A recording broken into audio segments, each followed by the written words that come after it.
విమర్శ ఏందండి, మంచిదే కదా స్వామి, తప్పే ఉంది. ఎవడు రావడం లేదు అని అంటే సంతోషించాల్సింది పోయి దానికి విమర్శ అంటావు నువ్వు. న్యాయ పోరాటంలో భాగంగా ఈరోజు నేను కోర్టులో నేను అడ్మిట్ కూడా అయింది కదా.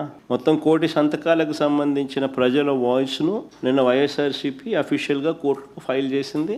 కోర్టు దాన్ని యాక్సెప్ట్ చేసింది. 6 వారాల్లో గవర్నమెంట్ స్పందించారని చెప్పి గవర్నమెంట్కి కూడా సమన్లు పంపించింది. That cases going on in the court. ఇది biggest scam of the decade.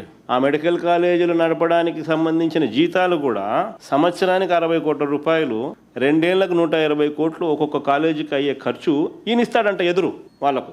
Government land, government ఆస్తి, గవర్నమెంట్ బిల్డింగ్లు, government medical college, government staff, జీతాలు ఇచ్చేది గవర్నమెంటు, కానీ లాభాలేమో ప్రైవేట్ వాళ్ళకండి. ఈ స్కామ్ కాకపోతే ఇంకేందండి ఇది? ఆ కిమ్స్ వాళ్ళు పార్టిసిపేట్ చేసినారని ఫస్ట్ టప డబ్బా కొట్టుకున్నారు. మళ్ళీ వెంటనే కిమ్స్ వాళ్ళు మేము పార్టిసిపేట్ చేయడం లేదు, ఈ స్కాముల్లో మాకు సంబంధం లేదు అని చెప్పి వాళ్ళు వెనక్కి తప్పుకున్నారు. వెనక్కి తప్పుకునేసరికి వీళ్ళకి ఏం చేయాలో దిక్కు తెలియలే. ఎవడో ఎల్లయ్యతోనూ పుల్లయ్యతోనూ డ్రైవర్లతోనూ వంట మనుషులతోనూ అప్లికేషన్లు పెట్టిస్తూ ఉన్నారు.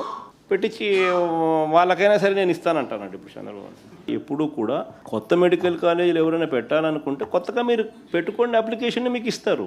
అదొక పద్ధతి. ఇప్పుడు కొత్తగా నువ్వు పెట్టాలనుకుంటున్నావు అనుకో, కొత్తగా అప్లికేషన్ పెట్టుకో వేరే చోట.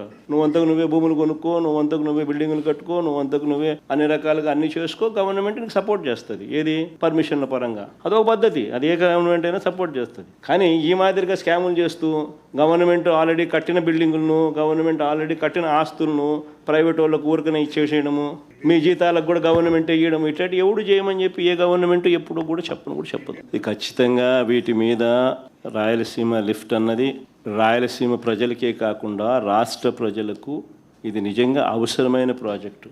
రాయలసీమకు సంపూర్ణంగా నీళ్లు అందితే గోదావరి నీళ్లు యూటిలైజేషన్ కృష్ణా డెల్టా ప్రాంతానికి ఇంకా మోర్ సద్వినియోగం చేసుకోగలుగుతారు. రాయలసీమకి నీళ్ళు అందకపోతే ఆ గోదావరి నుంచి వచ్చే నీళ్లు రాయలసీమకి ఇస్తారా, కృష్ణా డెల్టాకి ఇస్తారా?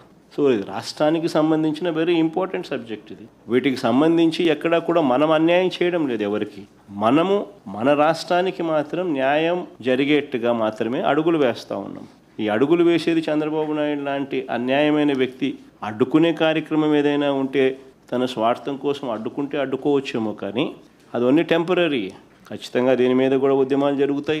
ఖచ్చితంగా మళ్ళీ అధికారంలోకి మేము వచ్చిన తర్వాత వాయువేగంతో ఈ ప్రాజెక్టు కూడా పూర్తి చేస్తాం.